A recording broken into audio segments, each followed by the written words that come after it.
جمال الاولیاء خواجہ صوفی محمد سید علی حسن شاہ قادری چشتی ابوالعلائی جہانگیری حسنی کے دربار میں حاضر ہیں اور یہاں پر کیف زیادہ نشین تشریف فرما ہے. بہت ہی فضیلت و برکات کی مجلس ہے، اس کو لوٹ لیجیے ساری رحمتیں. یہ آپ کے لیے ایک نصیب کی بات ہے، ہمارے لیے بھی نصیب کی بات ہے. اور یاد رکھیں قرآن عظیم، فرقان حمید اور حدیث پاک، ان تمام چیزوں کے اندر نماز، روزے، حج و زکات تمام چیزوں کے بیانات آئے ہیں، سب کچھ ہے. لیکن اس کے ساتھ ساتھ ان نماز اور روزے اور اپنی عبادات کی حفاظت اللہ تبارک و تعالیٰ نے اپنے بندوں کے ذریعے سے فرمائی ہے. مثلا آپ نماز پڑھیں گے شیطان بہکا دے گا، روزہ رکھیں گے شیطان بہکائے گا، حج کریں گے شیطان بہکائے گا. سارے اعمال صالحہ میں شیطان کا دخل ہے. قرآن میں ہے کہ ان کے روانی کے ساتھ شیطان کا دخل عمل ہوتا ہے. جیسے انسان ارادہ کرتا ہے نیکی کا، فوراً شیطان برائی کی طرف بڑھا دیتا ہے. اب بتائیے ایسے حالات میں اگر کوئی مرشد کا دامن نہیں تھامے گا تو اس وقت شیطان اس کو بالکل ہی بہکاتا ہی رہے گا. مرشد کا دامن نہیں تھامے گا وہ بہکاتا ہی رہے گا. اسی لیے اور اب یہ سن لیجیے فرقان حمید کے اندر اللہ تبارک و تعالیٰ نے ارشاد فرمایا کہ تمہارا ہی نام لے کے نہیں اللہ بلائے گا، فرشتوں کو حکم دے گا کہ ان کی جماعت کا جو سرگانہ ہے، ان کا جو سردار ہے، ان کے نام کے ساتھ بلاؤ. قرآن عظیم نے کہا یوم ندعو کل اناس بامامہم، کہ کل قیامت کا میدان ہوگا، رب تبارک و تعالیٰ بندوں کو بلائے گا، ان کے سردار کو بلائے گا. کیا سمجھا آپ نے؟ اگر آپ قادری ہیں تو قادری کے سردار سید غوث اعظم کے نام کے ساتھ بلائے جاؤ گے. اللہ کے دربار میں پیشی ہو اور کسی خوش نصیب کو کہہ دیا جائے وہ قادری ادھر آؤ، وہ ابوالعلائی ادھر آ جاؤ، وہ چشتی ادھر آ جاؤ، وہ نقشبندی ادھر آ جاؤ، سہروردی ادھر آ جاؤ، ان کے شیخ کے نام کے ساتھ اگر بلایا جائے گا تو فخر کے ساتھ آپ کا ہمارا سر اونچا ہوگا. سبحان اللہ سبحان اللہ. اور یہی روح البیان کے اندر یہ نالائق پڑھتے نہیں ہیں. روح البیان کے اندر خود یہ روایت موجود ہے. علامہ اسماعیل حقیق رحمۃ اللہ علیہ فرماتے ہیں کہ من لا شیخ لہ فشیخہ شیطان، جس کا کوئی پیر نہیں ہوگا اس کا پیر شیطان ہوگا. سبحان اللہ سبحان اللہ. بہت پیر کی ضرورت ہی نہیں ہے. ارے تم کو پیر کی ضرورت کاہے کے لیے رہے گی؟ تم کو تو ایمان ہی نہیں ہے تو بچاؤ گے. ایمان ہو وہ بچائے گا، اب ایمان جس کو نہیں ہے وہ بچائے گا تو کیا بچائے گا؟ علامہ مشتاق احمد نظامی رحمۃ اللہ تعالیٰ علیہ ایک جگہ تقریر کرنے کے لیے گئے. وہاں کسی دیوبندی مولویوں نے کہا تھا کہ دیکھو یہ سنیوں کو جاڑا لگتا ہے، ان کے پیر صاحب کو بہت چادر پہ چادر، چادر پہ چادر، گاگر پہ گاگر، بہت چادر لگتا ہے. گرمی ٹھیک ہے، ٹھنڈی کے مہینے میں اگر رکھ دیا تو ٹھیک ہے، اور گرمی کے مہینے میں اتنی چادر تو جلتا ہوگا. سمجھا کہ نہیں؟ یہ ہے اس کمبخت کو جنت کی سب ہوا معلوم ہی نہیں کہ تو یہ. اور پھر اذان دیتے ہیں تو کہتے ہیں کہ دیکھو سنی کہتا ہے کہ میرے قبر میں شیطان چل گیا، اذان دو اور اللہ اکبر کہو گے تو شیطان بھاگے. مشتاق نظامی گئے، ان کو پہلے نمبر میں چٹھی مل گئی کہ آپ اس کا جواب دیجیے. ہاں مشتاق نظامی نے جواب دیا اور بہترین جواب دیا. کہا کہ دیکھو کہ یہ مردے ہمارا مسلمان مردہ جب زمین میں جاتا لیٹتا ہے تو اسے ایمان کے بارے میں سوال ہوتا ہے کہ مر ربوں کا تیرا رب کون ہے، ماں دینوں کا تیرا دین کیا ہے، اور تم کن کو مانتے تھے. ماں تقول فی حق هذا الرجل، مصطفیٰ کا جلوہ وہاں پر پیش کیا جاتا ہے. بولو یہ عرس جو ہے عرس یہ کیا ہے؟ نبی کے دیدار کا یہ ٹائم ہے. عرس کے معنی ہوتا ہے دلہن. جب فرشتے سوال کرتے ہیں اور یہ مومن بندہ جواب دے دیتا ہے، صحیح جواب دے دیتا تو فرشتے کہتے ہیں نم کنومت العروس، کہ تم دلہن کی طرح دلہا کی طرح سو جا. سبحان اللہ سبحان اللہ. یہ دلہا کی طرف سوئے ہیں، سال کا وقت ہے، ان کے وصال کی تاریخ ہے. وصال کیوں کہتے ہیں؟ یہ نبی سے ایک محبوب حقیقی سے ان کا وصال ہے، ان کی ملاقات ہے، اس لیے ہم وصال کرتے ہیں. سبحان اللہ سبحان اللہ. وہ نالائق وفات کرتے ہیں، ان کو وصال ہوتا ہی نہیں ہے. تو وصال کہے تو کہے کے لیے کہے. ہمارے بزرگوں کو وصال ہوتا ہے. جب مصطفیٰ کا وصال ہو گیا, ان کو مصطفیٰ کا وصال ہو گیا اور ہم تمام اہل سنت والجماعت کو ان کا وصال ہو گیا, تو ہمیں بھی مصطفیٰ کا وصال. بے شک بے شک.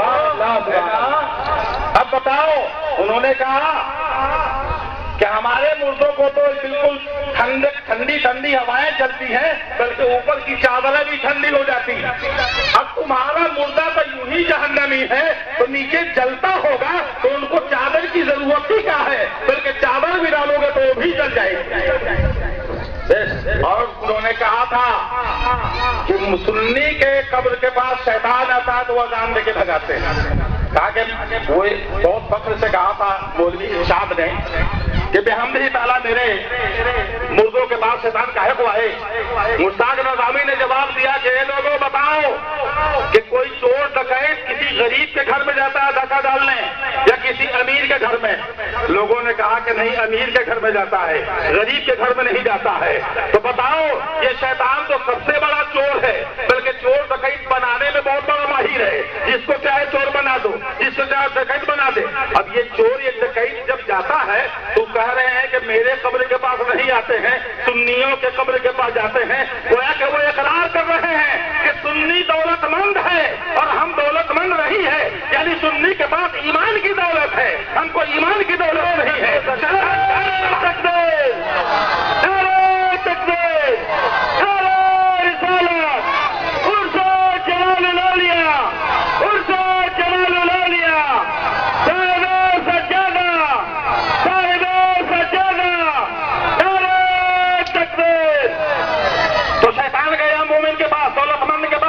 دولت مند کے پاس گیا تو ہمارے پہرادار نے کہا اللہ اکبر, بھاگا راستہ چھوڑ کر کے, ہے نا.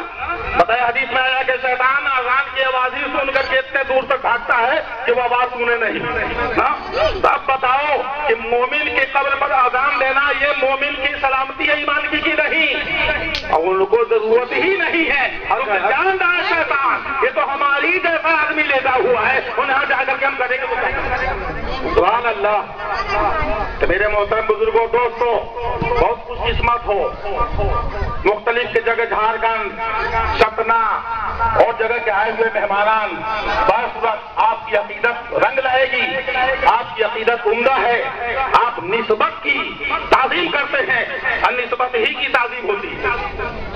بے شک بولو, حضرت بلال کالے کلوٹے تھے دکھنے, حبشی النسل تھے, نہ آواز صحیح تھی, نہ کوئی ان کا چہرہ دکھنے میں شکل میں اچھے تھے, لیکن اس کے باوجود بھی کتنے محبوب تھے. سبحان اللہ سبحان اللہ. یہ حال تھا حضرت بلال کا کہ حضرت بلال اذان نہ دیں تو صبح نہ ہو.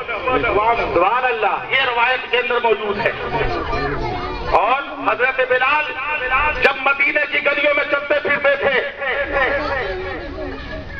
تو وہ جنتی صحابہ جن کی آنکھوں میں نور بصیرت کے ساتھ نور بصارت بھی موجود تھا, جب چہرے بلال کو دیکھتے تھے تو پکار اٹھتے تھے کہ بدر اچھا ہے فلک پر, نہ ہلال اچھا ہے چشمے بینا کے لیے, دونوں سے بلال اچھا. سبحان اللہ سبحان اللہ. کیا بات جی, بولو دکھنے میں کالے ہیں لیکن چاند سے بھی زیادہ اجالے ہیں. سبحان اللہ. یہ نسبت کا صدقہ ہے, میرے نبی کا صدقہ ہے. نبی سے نسبت جوڑ لیا تو کائنات کا سردار ہو گیا, نبی سے نسبت ختم ابو جہل بن گیا. نبی سے نسبت ہے جب بھی آپ کی تعظیم ہے, آپ سید وادی سے پاک ہوں, سید ملنگ ہوں, حضرت بہراج سید صلاح مسعود غازی ہوں, سید سرکار غوث آدم ہوں, اور حضرت عثمان ہارونی ہوں, جتنے بھی اکابرین اسلام ہیں, جتنے بھی اولیاء کاملین ہیں, جتنے بھی شہداء صالحین ہیں, ان تمام کو نسبت حاصل ہے مصطفیٰ سے, جس بنیاد پر آج ہم ان سب کی تعظیم کرتے ہیں. بے شک بولے بھائی, یہ زمین آپ خود سوچئے, آپ سبھی لوگ بجلی استعمال کرتے ہیں, پاور ہاؤس کے اندر بجلی ہے, آپ کے گھر میں روشنی, پاور ہاؤس میں بجلی ہے, آپ کے گھر میں روشنی ہے, یہ کیسے آ گئی روشنی؟ کیا ڈائریکٹ آ گئی؟ ایک مثال دے رہا ہوں, اس کو سمجھیے غور سے. ایک اتنا اورائی پاور ہاؤس ہے, یہاں کی روشنی یہاں نہیں آ سکتی, اگر آئے گی تو کھمبا کے ذریعے سے آئے گی، کھمبا میں تار لگانا پڑے گا، اس کے ذریعے سے آئے گی۔ پھر کنیکشن جب صحیح رہے گا تو یہاں بھی روشنی آئے گی، کنیکشن صحیح نہیں رہے گا تو بالکل ہی آپ روشنی سے دور ہو جائیں گے۔ دیکھ سکتے ہیں سبحان اللہ، یہ یہاں جو روشنی ہمیں آپ کو مل رہی ہے، ایسے مقامات اور جگہوں پر اولیاء کاملین کے دربار میں جو روشنیاں ملا کریں گی، یہ سمجھو کہ کون سے پاور ہاؤس ہے، مدینہ کا ایمانی پاور ہاؤس ہے، وہاں سے یہ روشنی ملتی ہے۔ سبحان اللہ سبحان اللہ، سمجھا کہ نہیں؟ اور یہ کھمبا کہیں بغداد میں ہے، کبھی اجمیر میں ہے، تو کبھی بہرائچ میں ہے، تو کبھی والدیہ کا دربار ہے۔ یہ تمام کے تمام دربار، یہ مشائخ کرام، یہ کھمبا اور تار ہے۔ سبحان اللہ سبحان اللہ، انہی تار کے ذریعے سے پاور ہاؤس سے روشنی آئی ہے۔ اگر بیچ میں سے یہ مشائخ ہٹ جائیں گے، بیچ میں سے یہ تار ہٹ جائیں گے، بیچ میں سے کھمبے ابھی ہٹ جائیں گے تو آپ کو روشنی ملے گی تو کہاں سے ملے گی؟ بولو ملے گی؟ نہیں ملے گی۔ اور یہ بھی سن لو، اس تار کا کاٹنے والا مجرم ہے، اس تار کا کاٹنے والا مجرم ہے، کھمبا کا اکھیڑ دینے والا مجرم ہے۔ جو اگر تار کے کھمبا کا اکھیڑے گا وہ مجرم ہوگا، وہ گنہگار ہوگا، جیل میں ٹھوک دیا جائے گا۔ بولو ہے نا، جیل کے علاوہ اس کو ضرورت نہیں ہوگی۔ تو آپ بولو، مدینہ کے ایمانی پاور ہاؤس سے جو کھمبا آیا ہے، مدینہ کے ایمانی پاور ہاؤس سے جو تار ہمیں ملے ہیں، اگر اس تار کا کاٹنے والا چاہے دیوبندی ہو، چاہے وہابی ہو، چاہے چکرالوی ہو، چاہے شیعہ ہو، چاہے قادیانی ہو، چاہے اہل حدیث ہو، غیر مقلد ہو، کسی قسم کا کوئی مذہب والا ہو، اگر اس تار کو کاٹتا ہے، ان مشائخ کرام کو رد کرتا ہے، تو سمجھ لو کہ مدینہ کی روشنی سے تمہیں اور ہمیں محروم کرنا چاہتا ہے۔ یہ بھی حکومت الہیہ کا ملزم اور مجرم ہے۔ سبحان اللہ سبحان اللہ، دنیا کے ملزموں کو دنیا کا جیل اور آخرت کے ملزم کو جہنم والا جیل ہوگا، وہی ان کو دھکیل دیا جائے گا۔ جیسے ان کے نہ جاؤ بلکہ ان قریب میں آؤ، ان بزرگوں کے قریب آؤ اور سچی عقیدت رکھو، عبادت اور ریاضت بھی کرو، فرمان مصطفیٰ پر عمل بھی کرو، بزرگان دین کے نصیحت پر عمل کرو اور سچی عقیدت رکھو، ناجائز و حرام کے کام سے بچتے رہو۔ انشاءاللہ تبارک و تعالیٰ کل قیامت کا میدان ہوگا۔ ان بزرگوں کا کام کچھ کرنا نہیں ہے، ان بزرگوں کا کام صرف کیا ہے، یہ سیدھے مدینہ پہنچائیں گے۔ کہاں جائیں گے؟ مدینہ پہنچائیں گے، اپنے مشائخ کرام کے پاس پہنچا دیں گے، وہ مدینہ لے کے چلے جائیں گے۔ اب مدینہ لے جاؤں گے تو مدینہ محشر، مدینہ والے محشر میں لے جائیں گے، مدینہ والے کہاں لے جائیں گے؟ ارے معمولی بات ہے کہ اگر کوئی ٹرین پکڑ کر کے بنارس سے جائیں گے دلی، تو کیا ٹرین میں سو جائیے گا یا ٹرین میں گھر بنا کے رہیے گا؟ آپ کو دلی جانا ہے، ٹرین کا کام کیا ہے؟ چلو بھیا دلی ہم پہنچا دیں، دلی پہنچنے کے بعد میں آپ کا مقصد اپنے جا کے پوری کیجیے۔ ان بزرگوں کا کام ہے آپ کو صحیح انداز میں مدینہ منورہ تک پہنچا دیں، جہاں سے ان کو نسبت ملی ہے وہاں تک پہنچانا ان کا کام ہے، اور باقی آئندہ مدینہ والے جائیں گے کہ آپ کو کہا۔ سبحان اللہ سبحان اللہ، آپ کو مدینہ پہنچانے کا، مدینہ کا راستہ بھولیے گا مت، یہی ہے بزرگان دین کا دامن ہے، ان کا دام تھام لیجیے گا، انشاءاللہ مدینہ پہنچ جائیے گا۔ اور ان بزرگوں کا یہ عالم ہے کہ میں کیا کہوں، حضرت طاہر حسنی صاحب اب تو شاعر ہیں، میں تو شاعر نہیں ہوں، میں تو یوں آپ لوگوں کا شعروں کا کوئی پڑھ لیتا ہوں، یاد آ جاتا پڑھ لیتا ہوں۔ ان کا تو یہ عالم ہے کہ ہمارے شیخ صاحب سب سنیے، آپ ہی کو نہیں کہہ رہا ہوں، پوری دنیا کو کہہ رہا ہوں، سب غلامان مصطفیٰ کو کہہ رہا ہوں۔ کیا کہہ رہا ہوں؟ جذب ایمان پے کرے، جذب ایمان پے کرے، اس نے وفا بن جائیے۔ جذب ایمان پے کرے، دیکھیے ہمارے بغل والے کو جوش آ گیا، سبحان اللہ، کیا کرنا ہے، یاد ہے، بہت اچھے مدانی صاحب ہیں، یہ بھی بہت عمدہ ہے۔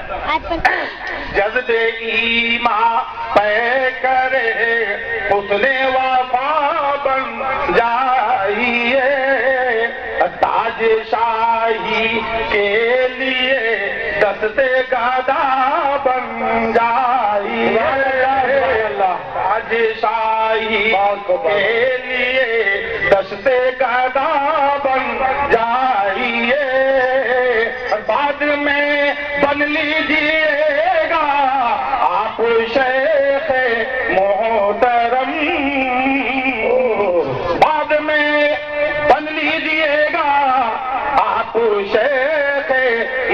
محترم اور آئیے پہلے غلام مصطفیٰ بن جائیے غلام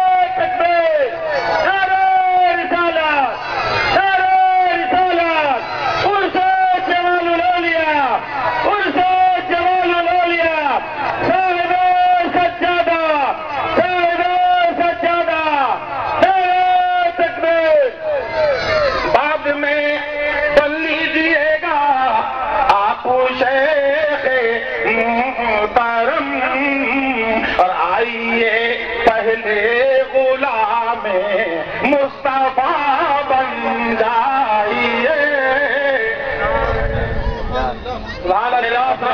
دوستو کل قیامت کے میدان میں ہمارے یہی کام دیں گے، لہذا ہم دامن سے وابستہ رہیں، دامن سے ذرہ برابر الگ نہ رہیں۔ جتنے ہی آپ کو پیر کا فیض ملے گا جب آپ دامن تھامے رہیں گے عقیدت و محبت سے، دل میں ذرہ برابر بھی ادھر سے ادھر نہیں ہوگا۔ ہاں اس لیے ہمیں اللہ تبارک و تعالیٰ سے میں دعا کرتا ہوں کہ پروردگار عالم اور تمام حضرات دعا کریں کہ ہم تمام مسلمانوں کا ایمان عمل سلامت رکھے، بزرگوں کا دامن زندہ باد رکھے۔ وآخر دعوانا الحمدللہ رب العالمین۔ سبحان اللہ، سبحان اللہ۔ بہت خوب، بہت خوب۔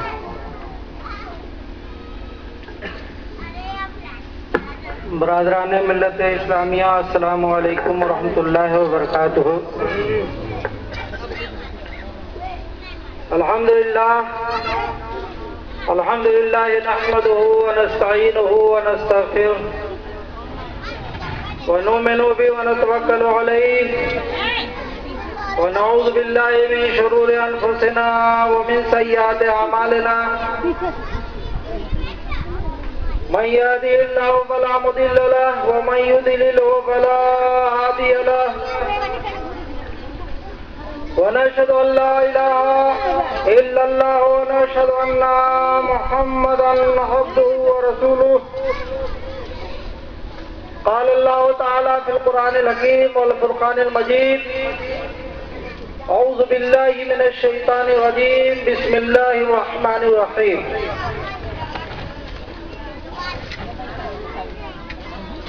ألا إن أولياء الله لا خوف عليهم ولا هم يحزنون صدق الله مولانا العظيم وصدق رسوله النبي الكريم ونحن على ذلك لمن الشاهدين والشاكرين والحمد لله رب العالمين آمين۔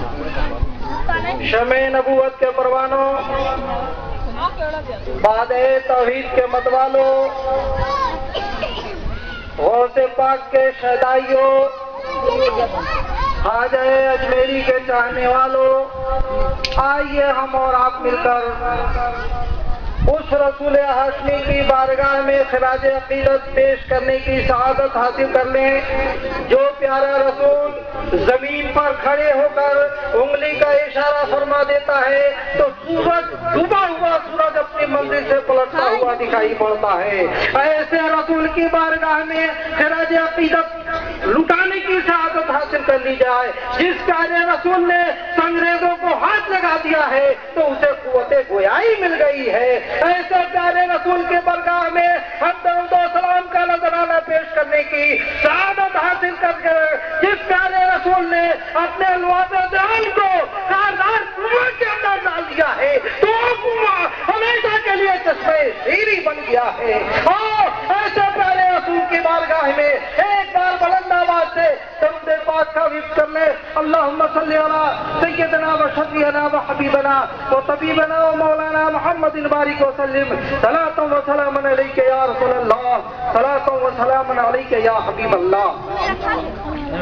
متاع رشک نہیں ہے ڈگر ڈگر کے لیے، متاع رشک نہیں ہے ڈگر ڈگر کے لیے، بچا کے رکھ اسے طیبہ کی رہ گزر کے لیے۔ متاع رشک نہیں ہے ڈگر ڈگر کے لیے، بچا کے رکھ اسے طیبہ کی رہ گزر کے لیے۔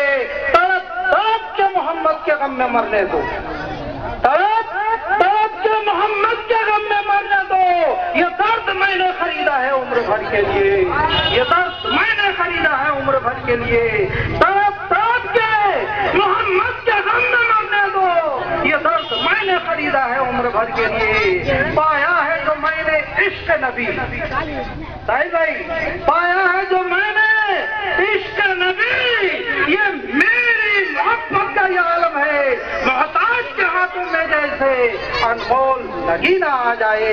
ایک بار اور درود پاک کا ورد کر لیں، اللہم صلی علی سیدنا و شفیعنا و حبیبنا و طبیبنا و مولانا محمد البارک وسلم، صلاۃ و سلام علیک یا رسول اللہ، صلاۃ و سلام علیک یا حبیب اللہ۔ حاضرین مجلس، بہت ہی مشہور و معروف، بہت ہی متبرک آیت کریمہ کی تلاوت کا شرف حاصل کیا، الا ان اولیاء اللہ لا خوف علیہم ولا هم یحزنون۔ حاضرین مجلس، اللہ تبارک و تعالی اپنے نبیوں کی کرامات، اپنے نبیوں کے کمالات اس آیت کریمہ میں بیان فرما رہا ہے۔ تو اگر اللہ تبارک و تعالی بجائے اللہ کے بجائے ان کے بھی اگر کہہ دیتا کہ اولیاء اللہ لا خوف علیہم ولا هم یحزنون، کوئی تاکید نہیں لاتا، کوئی تاکید نہیں لاتا، بلکہ صرف ارشاد فرماتا کہ اللہ کے ولی کو کوئی غم نہیں ہوتا ہے، کوئی خوف نہیں ہوتا۔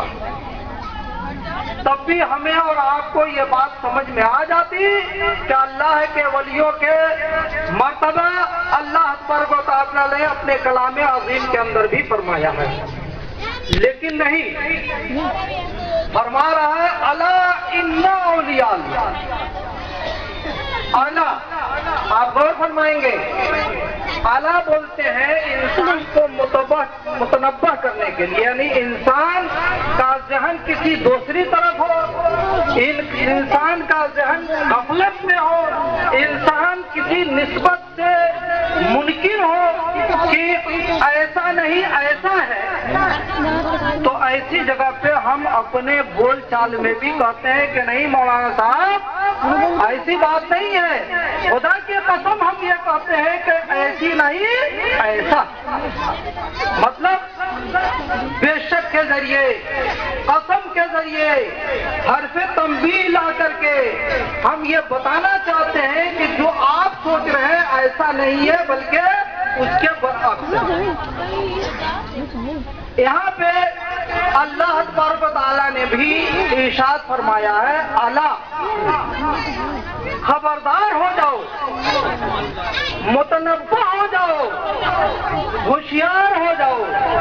ہم آپ سے یہ پوچھنا چاہتے ہیں کہ الا لانے کی ضرورت کیوں پڑی؟ تو بلا تفصیل آپ سمجھنے کی کوشش کریں کہ اللہ تبارک و تعالی جو عالم الغیوب ہے، جو دلوں کے رازوں کو جانتا ہے، وہ اچھی طریقے سے جانتا ہے کہ ایک زمانہ ایسا آئے گا کہ اللہ کے بندے ٹوپی پہنے ہوئے ہوں گے، کرتا پہنے ہوئے ہوں گے، لمبے لمبے پائجامہ پہنے ہوئے ہوں گے، لیکن اس زمانے میں اللہ کے ولیوں کے کرامت سے انہیں انکار ہوگا، اللہ کے ولیوں کے اور ساتھ ان سے انکار ہوگا، اللہ کے ولیوں کے ان کرامات سے انہیں انکار ہوگا۔ اسی لیے اللہ تبارک و تعالیٰ نے تاکید کے ذریعے فرمایا کہ اے انسانوں خبردار ہو جاؤ، متنبہ ہو جاؤ، اپنے جان کو تمام انکار سے ختم کر کے بالکل متنبہ ہو جاؤ، پھر سنو ان اولیاء اللہ لا خوف علیہم ولا هم یحزنون، کہ بے شک اللہ کے ولیوں کو نہ کسی قسم کا کوئی خوف ہوتا ہے اور نہ کسی قسم کا کوئی حزن و ملال ہوتا ہے۔ سبحان اللہ، سبحان اللہ، بولتے جائیے۔ برادران آپ ذرا سا اندازہ فرمائیں کہ جب حرف تنبیہ لایا، اس کا صرف حرف تنبیہ سے نہیں کام چلایا، بلکہ آگے ارشاد فرمایا الا، متنبہ ہو جاؤ، ہوشیار ہو جاؤ، ذہن کو خوب